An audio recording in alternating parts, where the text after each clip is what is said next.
आइए आज के इस एक्सप्लेनर में एक ऐसी कहानी पर बात करते हैं जो सच में किसी सिनेमाई थ्रिलर से कम नहीं है। एक ऐसी बेमिसाल जीनियस की कहानी जिसने भयंकर गरीबी और समाज की बनाई हर उस ऊंची दीवार को चकनाचूर कर दिया जो उसे रोकना चाहती थी। सच कहूं तो यह सिर्फ एक वैज्ञानिक की जीवन गाथा नहीं है, बल्कि मानवीय जिद और दृढ़ संकल्प की एक ऐसी मिसाल है जिसने पूरी मानवता को हमेशा के लिए बदल कर रख दिया। तो चलिए सीधे कहानी में गोता लगाते हैं। जरा एक पल के लिए पेरिस की एक क्लासरूम की कल्पना कीजिए। वहां एक लड़की पढ़ाई करते करते अचानक भूख और कुपोषण से बेहोश होकर गिर जाती है। हाड़ कंपा देने वाली ठंड है, न उसके पास ढंग का खाना है, न पैसा, और प्रयोगशाला का तो सवाल ही नहीं उठता। और तो और पूरा समाज जैसे चीख चीख कर कह रहा है कि औरतें विज्ञान नहीं पढ़ सकती। लेकिन दिलचस्प बात यह है कि यही लड़की इन सारी रुकावटों को रौंदते हुए आगे चलकर पूरे ब्रह्मांड को लेकर हमारी समझ को पूरी तरह से पलटने वाली थी। उनका जीवन शुरू से ही संघर्षों की एक अंतहीन भट्टी था। 1867 में रूसी कब्जे वाले पोलैंड में उनका जन्म हुआ। हालात ऐसे थे कि अपनी मातृभाषा बोलना भी देशद्रोह माना जाता था। बचपन में ही एक के बाद एक कई त्रासदियों ने उन्हें घेर लिया। सोचिए, जब वो सिर्फ 8 साल की थी तब उन्होंने अपनी बड़ी बहन जोफिया को टाइफस जैसी बीमारी से तड़पते देखा, और ठीक 2 साल बाद 1878 में उनकी मां को टीबी ने निगल लिया। लेकिन इन घटनाओं ने उन्हें तोड़ा नहीं, बल्कि इनके कारण उनके अंदर बीमारियों को समझने का एक ऐसा जुनून पैदा हो गया जिसने उन्हें हमेशा के लिए विज्ञान की ओर मोड़ दिया। स्कूल के दिनों में वो एक गोल्ड मेडलिस्ट थी। उनका दिमाग किसी भी आम छात्र से कहीं ज्यादा तेज और असाधारण था। लेकिन असल जिंदगी की सच्चाई क्या थी? उन्हें एक अमीर परिवार में गवर्नेंस यानी बच्चों को पढ़ाने वाली एक प्राइवेट ट्यूटर का काम करना पड़ा। अब सवाल उठता है कि उन्होंने ये भारी बलिदान क्यों दिया? सिर्फ इसलिए ताकि वो अपनी बड़ी बहन ब्रोनिया की पेरिस में मेडिकल की पढ़ाई का खर्च उठा सकें। अपने खुद के सपनों को होल्ड पर रखकर रोजाना अपमान सहते हुए उन्होंने अपने परिवार के लिए अपनी जवानी के कई कीमती साल इस काम में झोंक दिए। और फिर जब आखिरकार उनकी अपनी बारी आई और वो पेरिस की मशहूर सोरबॉन यूनिवर्सिटी पहुंची, तो जिंदगी कोई आसान नहीं हो गई। वो 6ठी मंजिल की एक ऐसी अटारी में रहती थीं जहां न तो हीटर था और न ही कोई बुनियादी सुविधा।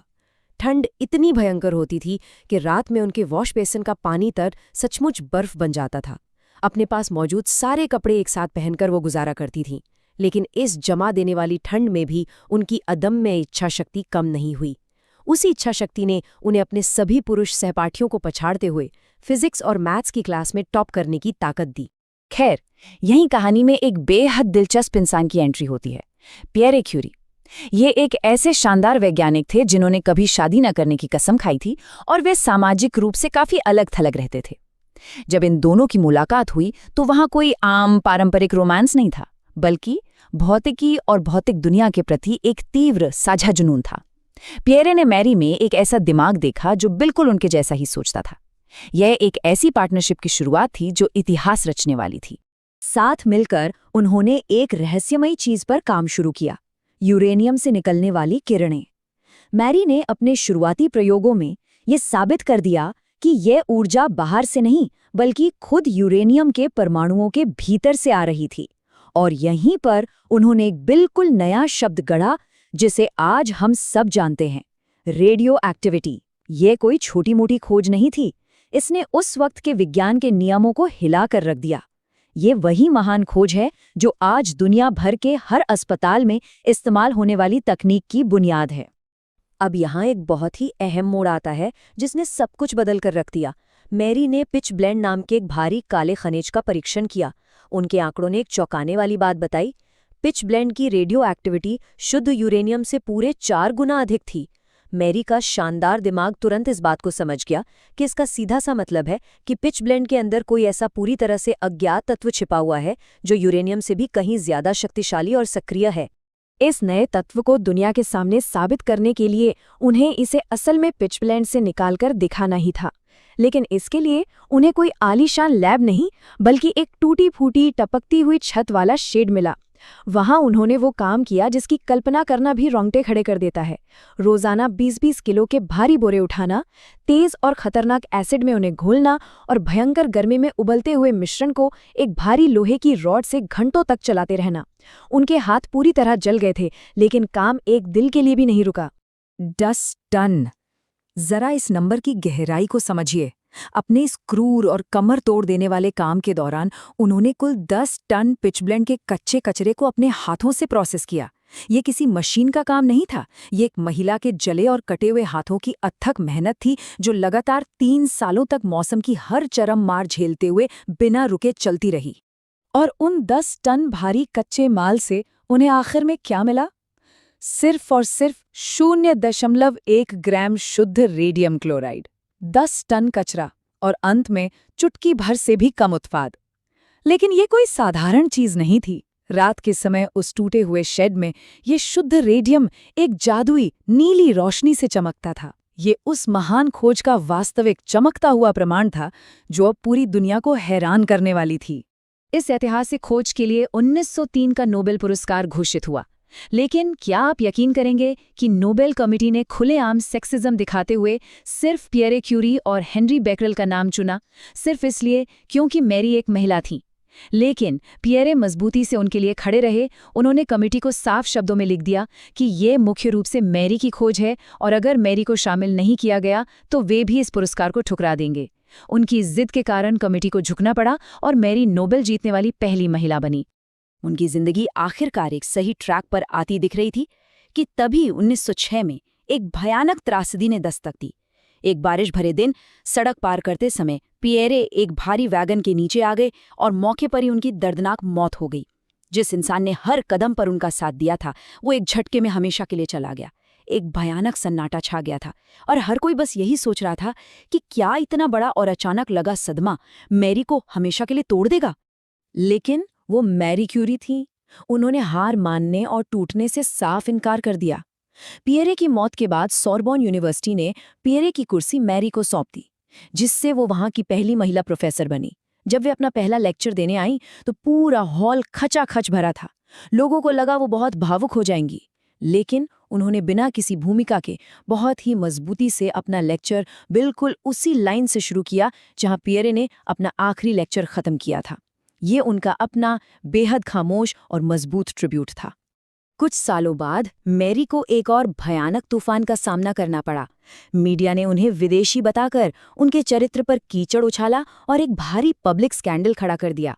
लोगों की भीड़ उनके घर के बाहर पत्थर तक फेंकने लगी।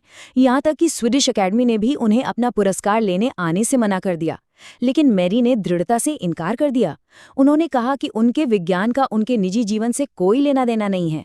1911 में इस भयंकर मानसिक दबाव के बीच वो निडर होकर स्टॉकहोम गईं और केमिस्ट्री में अपना दूसरा नोबेल पुरस्कार प्राप्त किया। अगस्त 1914 में ये कहानी एक एकदम नया और अप्रत्याशित मोड़ लेती है, जो उनकी वीरता को एक अलग ही स्तर पर ले जाता है। प्रथम विश्व युद्ध शुरू हो चुका था और पेरिस पर कब्जा होने का पूरा खतरा था। मैरी ने क्या किया? उन्होंने अपनी जान से प्यारे रेडियम को 20 किलो के भारी लेड कंटेनर में सील किया, उसे बोर्डों में छुपाया और लैब की सुरक्षा छोड़कर सीधे खून से लथपथ युद्ध के मैदान की तरफ मुड़ गईं। उन्होंने देखा कि सैनिक छोटी छोटी चोटों में जान गंवा रहे हैं क्योंकि सर्जनों को गोलियों का सटीक स्थान नहीं पता होता था। इसलिए उन्होंने विज्ञान को सीधे खंदकों में उतारने का फैसला किया। उन्होंने गाड़ियों को चलता फिरता एक्सरे रूम बना दिया, जिन्हें पैतीत क्यूरी कहा गया। उन्होंने खुद ऑटोमोबाइल मैकेनिक सीखी, गाड़ियां चलाईं, 200 स्टेशनरी यूनिट्स बनवाईं और 150 महिलाओं को एक्सरे टेक्नीशियन बनने की ट्रेनिंग दी। वो सचमुच मोर्चे पर डटी रहीं। यहाँ एक और चौंकाने वाला आंकड़ा सामने आता है, 10 लाख। जी हाँ, अनुमान है कि युद्ध के दौरान मैरी क्यूरी द्वारा स्थापित एक्सरे यूनिट्स ने 10 लाख से अधिक घायल सैनिकों का इलाज करने और उनकी जान बचाने में सीधी भूमिका निभाई। वो वैज्ञानिक जो कभी अपनी प्रयोगशाला में शांत रहकर काम करती थीं, अब युद्ध के बीच सैनिकों के लिए साक्षात एक फरिश्ता बन गई थीं। लेकिन इस महान और निस्वार्थ काम की एक बहुत भारी कीमत चुकानी पड़ी। सालों तक बिना किसी सुरक्षा के रेडियो एक्टिव पदार्थों के संपर्क में रहने के कारण उनका शरीर अंदर से पूरी तरह खोखला हो चुका था। 1934 में उसी रेडिएशन ने उनकी जान ले ली जिसकी उन्होंने खोज की थी। हालांकि उनकी नोबेल विजेता बेटी आयरीन ने तुरंत इस मशाल को आगे बढ़ाया। मैरी का बलिदान कितना गहरा था, इसका अंदाजा इसी बात से लगाया जा सकता है कि आज 100 से अधिक वर्षों के बाद भी उनकी नोटबुक्स इतनी अधिक रेडियो एक्टिव हैं कि उन्हें लेड के बक्सों में सुरक्षित रखना पड़ता है। तो इस पूरे एक्सप्लेनर से जो सबसे अहम बात सामने आती है वो ये है कि असली जीनियस किसी जेंडर, गरीबी या व्यक्तिगत त्रासदियों का मोहताज नहीं होता। मैरी क्यूरी का जीवन सिर्फ विज्ञान की खोज नहीं था, ये हर उस धारणा के खिलाफ एक जंग थी जो कहती थी कि महिलाओं की सीमाएं तय हैं। उनकी ये सोच कि मुश्किलों से डरने के बजाय उन्हें समझना चाहिए, आज भी हमें याद दिलाती है कि अटूट लगन के दम पर कोई भी इंसान पूरी दुनिया को बदल सकता है। अब आखिर में एक सवाल, क्या आज हम उन दीवारों को पहचानने और तोड़ने की हिम्मत रखते हैं जो हमारे आसपास के छुपे हुए जीनियस को रोक रही हैं?